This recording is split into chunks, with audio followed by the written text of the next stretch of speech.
큰 산아 내가 무엇이냐? 내가 스룹바벨 앞에서 평지가 되리라. 그가 머릿돌을 내놓을 때에 우리가 외치기를 은총이 그에게 있을지어다 하리라 하셨고. 아멘. 자, 오직 하나님의 영으로라는 말씀으로 오늘 이 시간, 오후 시간에 여러분들하고 같이 말씀을 나누겠습니다. 자, 옆에 사람들하고 한번 물어봐 주시기 바랍니다. 당신은 영의 사람입니까? 육의 사람입니까? 영의 사람입니까? 육의 사람입니까? 어떻습니까? 우리 모두는 영의 사람이죠. 예. 요한복음 3장 5절에서 6절에 보면은 예수께서 대답하시되 진실로 진실로 너에게 이르노니 사람이 물과 성령으로 거듭나지 않으면 하나님 나라에 들어갈 수 없느니라고 했습니다. 그래서 6절을 보면 육으로 난 것은 육이요 영으로 난 것은 영이니. 우리가 하나님 나라에 들어가기 위해서는 인간의 노력이나 행위가 아니라 하나님의 은혜로 인한 그 새 생명이 필요합니다. 그래서 물과 성령으로 거듭나야 됩니다. 이는 예수님의 구원 사역의 핵심입니다. 그리고 믿는 자에게 주어진 하나님의 선물입니다. 하나님의 뜻에 의해서 영이 된 우리는 존재입니다. 그 존재만이 하나님의 신령한 율법을 지킬 수 있습니다. 그리고 영 안에 있는 거룩하고 의로운 성품에 참여하고 그 성품을 쫓아서 행하는 것이 곧 하나님의 법을 지키는 것입니다. 우리가 성령으로 거듭나지 않으면 여전히 육의 사람입니다. 육의 사람은 영적인 것을 모릅니다. 그들은 하나님의 말씀을 행위로 지킵니다. 또한 그들은 그리스도 안에 있으나 여전히 어린 아이입니다. 제가 그랬습니다. 제가 고등학교 때 예수를 만났습니다. 그렇죠? 제가 고신입니다. 근데 열심히 정말 오랜 기간 믿었죠. 근데 제가 육의 사람이었어요. 영의 사람이 아니었어요. 그거를 뒤늦게 이제 알게 된 거죠. 고신이라는 거, 우리 코람데오 정신, 신전의식을 가지고 주기철 목사님과 손양원 목사님의 그 뜻을 받들어서 우리는 정말 거룩한 사람이다. 고신의 뿌리다. 뭐 이렇게 하면서 아주 자랑스럽게 선조들이 한 것에 대해서 우리가 아주 자랑스럽게 여겼습니다. 그러나 정작 우리는 율법에 얽매였던 자였습니다. 근데 마찬가지로 제가 여러 교회를 이렇게 다니다 보니까 교회가 딱 흐름만 봐도 알아요. 영의 사람인지 육의 사람인지. 영의 사람의 느낌과 육의 사람의 느낌이 달라요. 영의 사람은 얼굴이 자유로워요. 하나님 안에서 평안을 느끼며 정말 은혜의 사람이에요. 근데 육의 사람들은요, 뭔가 가졌는데도 거칠해, 거품이 너무 많아요. 그것을 또 추구하는 사람들이에요. 그래서 어떻게는 진짜 영의 사람들은 그것을 보면 구역질이 나요. 정도예요. 그래서 어쩌면 하나님께서 이 나라를 너무 사랑하셔서 한번 지금 흔드시는 거예요. 알고가 쭉정이를 가리기 위해서.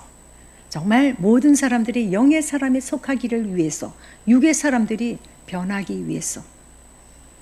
그래서 하나님이 지금 저희들을 만지고 계시는 거예요. 그래서 하나님은 우리를 버리신 것이 아니고 하나님은 우리를 너무나 사랑하셔서 우리 모두가 거룩히 되기를 원하며 정결케 되기를 원하고 하나님께서 그러한 백성이 되어서 마지막 날에 정말 복음의 종조국이 될 수 있는 그런 한국이 되기를 하나님은 원하시는 것입니다. 그래서 지금의 어려움이 있습니다. 그렇지만 우리는 어떻게 돼요? 영의 사람이기 때문에 영의 사람은 오늘 이 시간 또 우리 말씀을 통해서 하나님이 하시는 것처럼 영의 사람은 정말 주님께서 주시는 나의 힘으로 되지 아니하고 능으로 되지 않지만 오직 하나님의 영으로 되는 것은 그것을 통해서 하나님께서 알게 하시는 것입니다. 스가랴서를 보면은 이게 8가지 한상이 나옵니다. 그 중에서 오늘 4장에서는 그 한상을 통해서 하나님께서 스룹바벨에게 주시는 격려입니다. 스룹바벨은 바벨론 포로에서 돌아온 후 성전 재건을 맡았지만 현실의 복은 너무 높았습니다. 하나님은 분명하게 말씀하셨습니다. 힘으로 되지 않고 능으로 되지 않고 오직 나의 영으로 되는 것이라고 말씀하셨습니다. 스가랴는 잠에서 깨듯 그 5번째 한상을 봅니다. 순금 등잔대와 2 감람나무의 한상을 보는 것입니다. 이 한상은 성전 건축이라는 거대한 가업 앞에 낙심한 지도자 스룹바벨과 백성들에게 주신 하나님의 원리입니다. 그것은 인간의 힘이나 능력이 아닌 오직 마르지 않는 기름처럼 부어주시는 하나님의 영으로만 하나님의 일이 성취된다는 것을 말하고 있습니다. 우리가 본문에서 말하는 그 첫 번째 요점은 이 세상에는 반드시 인간의 힘으로 넘을 수 없는 큰 산이 있다는 것입니다. 지금 우리 앞에 큰 산들이 가로막고 있습니다. 인간이 넘을 수 없는 그 장애물, 해결할 수 없는 그 문제들이 있는데 우리 예수 믿는 우리들도, 우리가 영의 사람이라고 말하는 우리들에게도 이 산을 넘어야 한다는 것입니다. 스룹바벨도 자기 스스로 그 넘을 수 없는 큰 산을 만났고 그 성전 재건을 하는데 방해꾼이 너무 많아요. 사마리아인과 현지인들과 바벨론의 그 옛 귀족 집단 반대로 도저히 성전을 재건할 수 없었습니다. 더구나 그 같은 민족인 유대인조차도 아주 반대를 했습니다. 목숨의 위협도 받았습니다.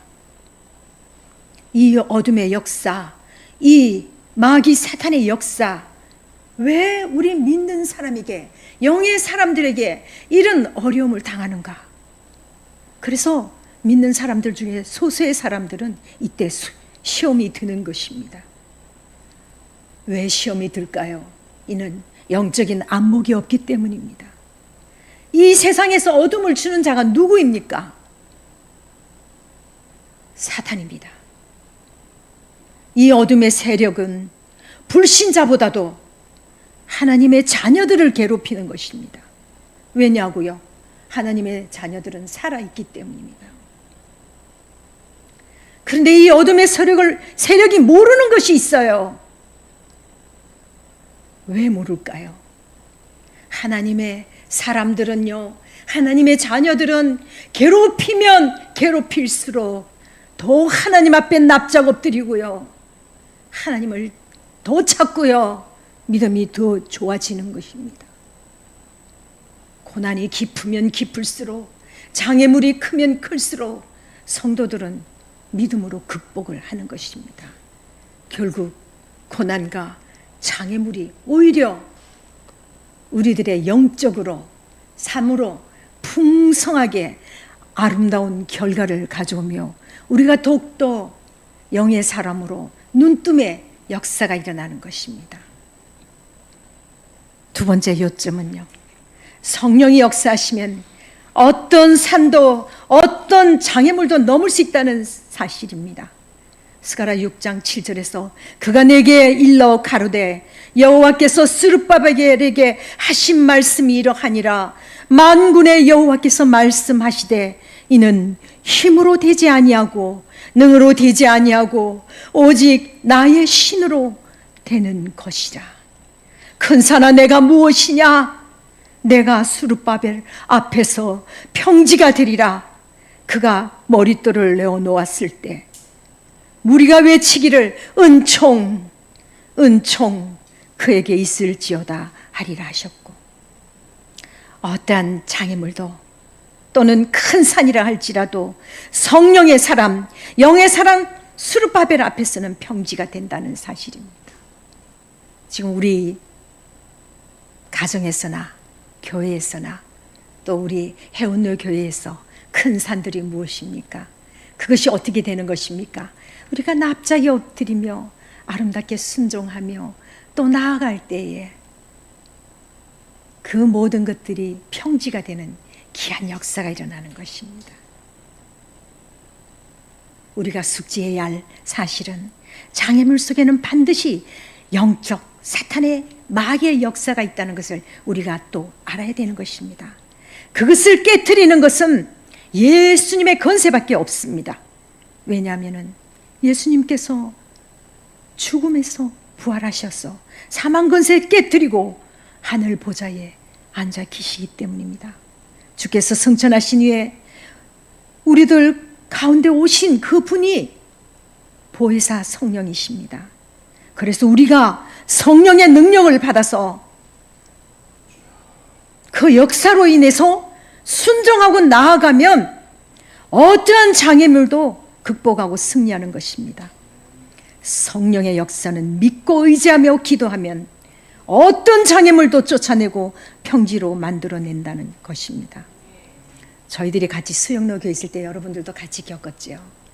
신천지가 떼거리로 왔었지 않습니까? 그때 여러분들 어땠었습니까? 우리가 어떻게 한 거였습니까? 정말 큰 산이지 않았습니까? 그때 저희들 목사님하고 저희 교육자 시절인데 정말 암담하더라고요. 어떻게 해야 되냐? 어떻게 해야 되냐?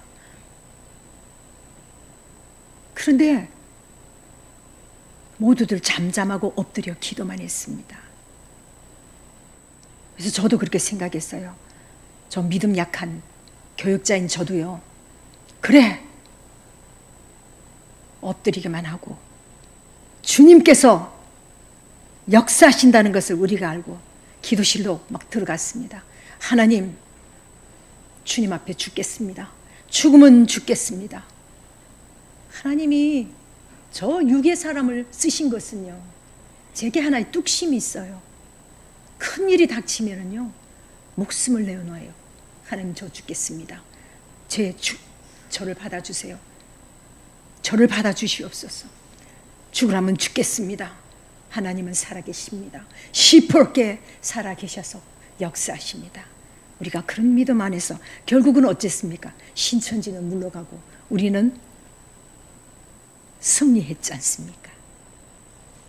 마찬가지로 그 조그만 사건을 통해서도 우리가 알듯이 지금 바알에게 무릎 꿇지 않는 7,000원이 있다는 것, 그리고 얼마나 젊은 20대, 30대들이 얼마나 믿음의 사람인지요. 참 우리는 아직 살아 있습니다. 그리고 기라성 같은 우리 이성열 목사님을 비롯하여 정말 영적으로 뜨겁고 정말 하나님의 사람, 역사는 능력의 사람들이 아직도 있기 때문에 우리 하나님께서는 어디 세상을 좀 다 둘러보세요. 하나님께서 하나님의 일을 맡길 나라가 어디 있습니까? 어느 나라가 있어요? 어디 있습니까? 어디에 있어요? 우리나라 대한민국밖에 없습니다. 하나님 홀로 영광 받아 주시옵소서. 하나님 역사하십니다. 우리는 기대합니다. 그 하나님을 기대합니다. 우리는 세 번째로 성령의 역사로 장애물을 극복하면 그 장애물이 오히려 축복의 디딤돌이 된다는 것입니다. 하나님은 이미 우리에게 모든 것을 다 보여주셨습니다. 그리고 축복을 어떻게 하면 된다고요? 나아가면 되는 것입니다. 자, 이제 여러분들이 밥을 이제 드셔서 이제 잠도 오실 때가 돼서 한 가지 이제 간증으로 이제 이렇게 이제 다른 분들의 간증을 이야기를 하겠는데요. 제가 그 진주기도원에 이제 3년 사역을 했지 않습니까? 거기서 훈련을 받았는데, 강문호 수도사님, 강문호 목사님 오셨습니다. 근데 이제 그분이 이제 말씀을 하시는데, 그분은 책을 엄청 많이 쓰셨거든요. 그리고 그분 말씀은 너무 정말 좋으셔요. 이번에 방파제 기도하실 때도, 그 목사님이 나오셔가지고 젊은이들에게 많은 것을 말씀으로 안겨주시고 위로해 주시고 또 새 힘을 주시고 막 그렇게 하셨거든요. 그랬는데 이 이제 강문호 수도사님이 이제 어느 날 그 어떤 여인이 남편이 아이 4명만 남겨놓고 돌아가셨어요. 그러니까 여인이 애들 4명 때문에 너무 가난하기 때문에 세상을 살아가기가 너무 힘이 들어서 이 아이들하고 4명을 그냥 연탄가스 중독으로 죽으려고 이제 연탄불을 피워놨어요. 피워놨는데 안 죽었어요. 그런데 또 나란히 자고 있는 애들을 보니까 목을 졸라 죽일까? 그랬다 생각을 했는데 자살이 그렇게 안 되는 거예요. 그 고나게 자는 애들을 보니까 너무 불쌍한 거예요. 그래서 이러지도 저러지 못하고 이제 자살을 하려고 한강변으로 나갔어요. 근데 막상 죽으려니까 죽을 용기가 또 나지를 않는 거예요. 그리고 몇 번이나 이제 애들하고 자살할 자리를 이제 이렇게 보러 다녔어요. 그런데 그 한강변에 자꾸 죽는 자들이 많으니까 경찰들이 거기 배치되어 있는 경찰들이 있어요. 근데 어느 경찰이 자꾸 보니까 그 여자를 눈여겨본 거예요. 그래서 그 경찰이 이제 그 여자한테 갔어요. 그랬더니 그 여자가 이제 사실 이야기를 하는 거예요. 근데 그 경찰이 감리교 교인이었어요. 그분이 이제 뭐냐면 강문호 목사님 이제 다니는 그 교회에 이제 집사였어요. 그래서 이제 그분이 했어요. 아주머니, 이래도 저래도 죽는데 아주머니 이렇게 예수님을 만나면 살 길이 생겨요. 그래서 살 길이 생기니까 예수님 한번 믿어보세요. 자, 그럼 믿을 사람 아무도 없어요. 그렇지만 예수님만은 믿을 분일 것 같아서 그 여자가 이제 따라왔습니다. 그래서 그 4자녀를 하나님한테 맡기고 싶었어요. 예수님한테 맡기고 싶어가지고 이분이 이제 파출부로 이제 인생을 시작했어요. 그래서 이제 그러다가 여자가 은혜를 받은 거예요. 그래서 그 일하는 집에다가 말을 했어요. 나 10만 원만 좀 가불해 주십시오. 그때 돈 10만 원이면 엄청 큰 돈이에요. 100만 원 정도? 뭐 하여튼 엄청 큰 돈이었어요. 그래서 그걸 봉투에 탁 넣고 4자녀를 향해서 이제 소망을 이제 하나하나 적었어요. 큰아이에겐 의사가 되기를.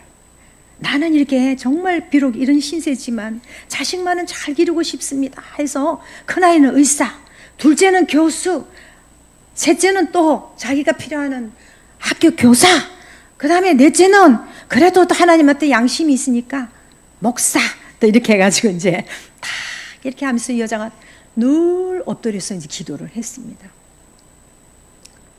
근데 물론 예수를 믿는 목적이 축복이 아니고 구원이지만 분명한 것은 예수를 잘 믿으면 어떻게 돼요? 반드시 축복이 있다는 것입니다. 그래서 이 축복을 이제 결국은 축복은 목표는 아니지만 결과였어요. 그런데 정말 그 기도대로 다 이루어진 것이에요. 근데 또 한 가지 또 여러분 자녀들 아직 결혼을 앞두고 있는 자매들이 있잖아요. 그죠? 결혼 걱정하지 마세요. 기도만 하세요. 세운호 교회도 그런 분들 많았어요. 제가 어떤 그 세운호 교인 중에서 이 자매는 정말 아무것도 없는 자매예요. 전에도 얘기했는지 모르지만은 근데 선교사로 나가려고 그랬어요. 일본 선교사로 나가려고 그랬는데 그 길도 안 열어졌어요.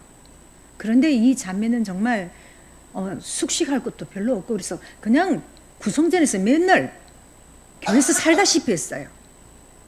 교인들의 눈에는 보면은 아주 하잘것없는 여자아이로 보였는데 이 딸이 어느 날 일본 선교지를 갔다 오고 나서 막 희망이 생긴 거예요. 어떤 희망? 그 교회 가니까 그 목사님 아들이 너무 잘생겼는 거야. 너무 멋있는 거야. 그래서 막 강렬한 일본에 대한 그 이제 선교사로 나가야 됐다는 마음. 그런데 무슨 용기로? 그래서 기도를 했습니다. 100만 원을 다 하나님께 바쳤습니다. 다 바치면서 기도한 거예요. 하나님, 그 사람을 나한테 주십시오. 그분을 나에게 주십시오. 그분을 나에게 주십시오. 자, 여러분들 무슨 말인지 아시겠죠? 그분을 나에게 주십시오. 그랬더니 하나님께서요. 주셨어요. 목사 사모가 되었습니다. 그리고 일본 그 교회에 시아버님 님도 아주 그냥 훌륭하신 목사님이시고 그래서 아주 아름답게 사역을 하고 계십니다. 그러니까 어떻게 기도만 하면 되는 거예요. 우리 또 전에 고신에도 그러더라고요. 아니 이 여자는 진짜 아무것도 못해. 너무 아까운, 진짜 이쁘기는 이쁜데 고등학교밖에 안 나왔어요. 그런데 이 여자가 또 한 남자를 또 포커스 탁 집었어요. 아, 여러분들 찝히면 또 이거는 큰일을 나요, 정말. 그래서 그 남자를 놓고 막 기도를 했어요. 근데 그 상대에 있는 남자는요, 교회 모든 여자들이 목매는 그 의사 되려는 남자가요, 모든 여자들의 해바라기였어요. 그 청년들의 해바라기였어요. 그랬는데 어떻게 됐겠습니까? 그 모든 경쟁자를 제치고 아내가 되었습니다. 그리고 아주 정말 그 가정에 정말 물론 좀 얼마나 어려움은 있었겠습니까? 그거는 각오하고 결국은요 의사 부인이 되었고요. 지금은 권사님이 되어가지고 아주 우아하고 멋있는 권사님이 되셔가지고요. 아주 정말 교회의 큰 기둥과 같은 사람이 되었답니다. 네, 무슨 이야기를 하는지는 모르지만은 여러분들이 다 알아서 들으시기를 바랍니다. 네. 자, 근데 다시 돌아가겠습니다. 죄송하지만 힘으로 되지 않고 능으로 되지 아니하고 오직 나의 영으로 된다는 것. 근데 이 말씀은 무엇을 의미하는가? 인간으로 힘으로는 안 된다. 누구의 힘으로는 안 된다고요? 인간의 힘으로는 안 된다. 무엇으로 되는 것입니까? 성령으로 되는 것입니다. 전략적으로, 군사적으로, 정치력으로도 안 된다. 억압하면 억압할수록 우리는 어떻게 돼요? 하나님이 갚아주신다. 하나님이 직접 나서신다. 그래서 하나님의 임재와 능력으로 되는 것. 사람의 말에는 노력으로는 한계가 있지만 하나님의 영이 모든 장애를 넘어서 역사하신다는 것입니다. 자, 수룹바벨이 산처럼 느껴졌던 것. 이것이 오늘날 우리에게도 말씀하고 역사하시는 것입니다. 큰 산과 같은 장애들이 평지가 될 것을 이야기하시고 하나님은 우리에게 언제나 마르지 않는 은혜와 능력을 친히 주시고 그리고 지속적으로 공급하시고 모든 빛의 생명의 근원 되신다는 것을 우리가 믿어 의심치 않고 나아가야 되겠습니다. 그러면은 우리는 개인과 교회에서 우리가 그걸 생각해 보면 우리는 너무나 자주 내 기름으로 막 신앙생활을 하고 내 자력으로 하려고 하기 때문에 탈진하는 것입니다. 내 열심으로 지혜로 나의 자원이 바닥나면 모든 것이 끝났다고 절망합니다. 제가 그랬던 사람이었어요. 저는 성령을 앞서가는 사람이었어요. 그래서 성령을 너무 앞서다 보니까 선교 사역을 할 때요. 누가 하랴? 내가 하지. 이런 사람이었어요. 나는 드보라의 영성을 가지고 내가 하리라. 아주 이랬어요, 제가. 갚지를 마요, 그냥. 그래서 좀 하나님께서 얼마나 웃으셨겠어요. 그래도 귀엽다고 하나님이 사역을 또 맡아주신 게 또 정말, 그렇죠. 근데 그렇게 생각을 했어요. 그래서 어느 날은요, 내가 말이지, 선교국 일도 해야 되고, 저 쉼터 사역도 하고, 그런데 그냥 일하는 사람들은 나를 따라오지를 않아. 답답해. 힘들어. 이러는데 비 오는 날이었어요. 왜 또 이야기를 하는지는 모르지만. 근데 이제 간사가 전화가 온 거예요. 비가 와요. 간사가 전화가 와요. 그래서 이제 전화를 받으면서, 아니, 내 없으면 안 돼? 내가 안 났으면 안 돼? 딱 이렇게 얘기했어요. 자, 그러던 찰나에 어떻게 됐습니까? 미끄러졌습니다. 완전 미끄러졌는데 어디를 받쳤냐? 요 난간, 세멘트 난간에 팍 머리를 받쳤어요. 머리가 여기가 완전 피가 나기 시작합니다. 줄줄줄줄 셉니다. 머리가. 그런데요, 제가 깨달았습니다. 큰일 났어요. 그러니까 이제 사람들을 불러도 사람이 없어요. 그런데 감사하더라고. 하나님 감사합니다. 이곳이 선교지가 아니어서 감사합니다. 난 또 씩씩하죠. 여기 밤이 아니라서 감사합니다. 낮이니까요. 그런데 마침 이제 사람들이 거기 비전센터 앞이었으니까요. 데리고 갔어요. 전도사님 어디로 가죠? 어디로 갈까요? 이러더라고. 내과로 가요? 어디로 가요? 그래서 하여튼 어느 병원에 갑시다. 근데 의사 선생님이 딱 오더니 아주머니 싸웠습니까? 이러더라고. 너무 씩씩하게 들어오니까. 그런데요, 이게 머리는요, 수술을 찢어진 건 못해요. 호치케트로 탁탁 열 바늘을 탁탁 하는데 그때가 사순절이었어요. 저는 사순절만 되면 하나님께서 깨닫게 하시는데 악 하면서 주여 감사합니다. 주님의 십자가의 그 고통에 비하면 아무것도 아닙니다. 주여 10번을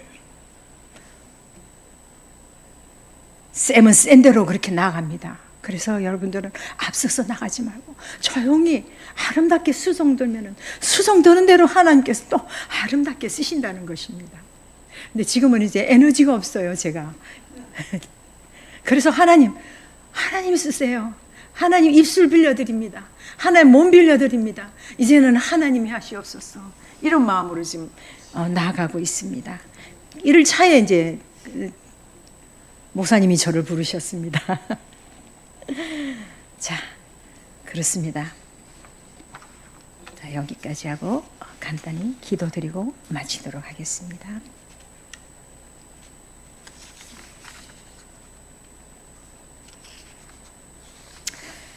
생명의 근원이신 살아계신 아버지 하나님, 거친 세상 가운데 지치고 낙심한 이 백성들을 기억하시옵고 다만 불쌍히 여겨 주옵소서.